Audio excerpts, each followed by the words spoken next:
উত্তর কোরিয়ার সর্বোচ্চ নেতা কিম জং উন এক বিশাল সামরিক কুচকাওয়াজের মাধ্যমে বিশ্বের সামনে তার ক্ষমতার প্রদর্শনী করলেন।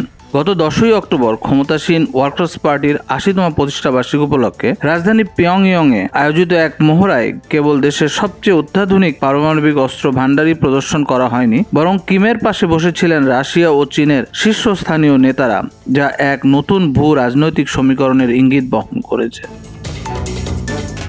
মঞ্চের প্রথম সারিতে কিমের পাশে ছিলেন রাশিয়ার নিরাপত্তা পরিষদের উপপ্রধান ও প্রেসিডেন্ট পুতিনের ঘনিষ্ঠ মিত্র দিমিত্রি মেদভেদেভ, চীনের প্রধানমন্ত্রী লিং কিয়াং এবং ভিয়েতনামের প্রেসিডেন্ট তো লাম। সামরিক কুচকাওয়াজে উপস্থিত এই আন্তর্জাতিক প্রতিনিধিত্ব কেবল বন্ধুত্বের নিদর্শন নয়, বরং পশ্চিমা জোট, বিশেষ করে যুক্তরাষ্ট্র ও তার মিত্রদের উদ্দেশ্যে কৌশলগত এক বার্তা। এই আয়োজনে উত্তর কোরিয়া তাদের সর্বাধুনিক ও শক্তিশালী পারমাণবিক অস্ত্র হওয়াংসং-20 আন্তঃমহাদেশীয় ব্যালিস্টিক ক্ষেপণাস্ত্র প্রকাশ করে। এটি 11 অ্যাক্সেল লঞ্চার ট্র্যাপে স্থাপন করা হয় এবং প্রথমবারের মতো জনসমক্ষে আনা হয়। দেশটির রাষ্ট্রীয় সংবাদ সংস্থা KCNA জানিয়েছেন এটি তাদের সবচেয়ে শক্তিশালী পারমাণবিক কৌশলগত অস্ত্র, যা যুক্তরাষ্ট্রের মূল ভূখণ্ডে আঘাত হানার সক্ষমতা রাখে। বিশ্লেষকদের মতে হওয়াংসং-20 ক্ষেপণাস্ত্র একাধিক ওভারহেড বহনে সক্ষম এবং এটি বর্তমানে মার্কিন মিসাইল প্রতিরক্ষা ব্যবস্থা এড়িয়ে যাওয়ার প্রযুক্তি ধারণ করে।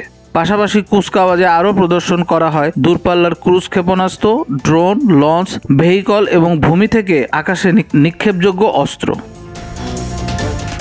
রাশিয়া উত্তর কোরিয়ার সম্পর্ক সম্প্রতি আরও দৃঢ় হয়েছে, বিশেষ করে ইউক্রেন যুদ্ধের প্রেক্ষাপটে। কিম রাশিয়াকে প্রকাশ্য সমর্থন দেওয়ার পাশাপাশি সেনা সহায়তার প্রতিশ্রুতি দিয়েছেন। পাল্টা হিসাবে রাশিয়া থেকে আসছে রাজনৈতিক সমর্থন ও প্রযুক্তিগত সহযোগিতা। চীন ও উত্তর কোরিয়ার ঘনিষ্ঠ মিত্র, যদিও তারা সরাসরি সামরিক জোটে নেই।